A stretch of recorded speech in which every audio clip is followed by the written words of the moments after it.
কেমন আছো তুমি অ্যালবামে উপাসনী গানটা ছিল, সেটাকে আমি সরিয়ে ফেলি সেকেন্ড অ্যালবামের জন্য। আমি পরবর্তী প্ল্যান করলাম, যদি আমি মাঝখানে একটা চলে গেল সামনে রোজার ঈদ, যদি আমি অ্যালবাম দিতে না পারি সলো, তাহলে আমার ক্যারিয়ার তো থাকবে না।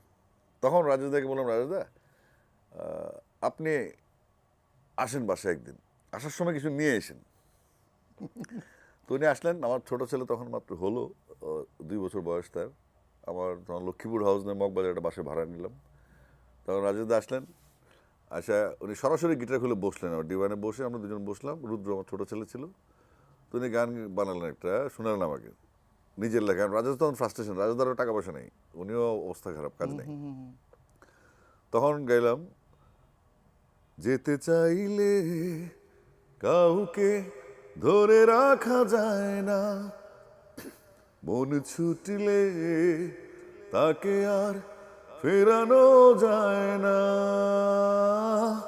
আমাকে ভুলে যদি সুখে থাকা যায় বন্ধু,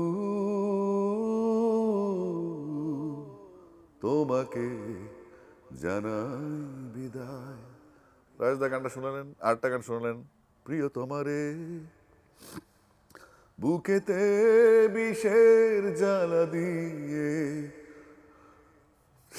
ইমোশনাল হয়ে গেছে স্যার একটু। না প্লিজ, হ্যাঁ ইমোশনাল হওয়ার মতোই তো ভাই।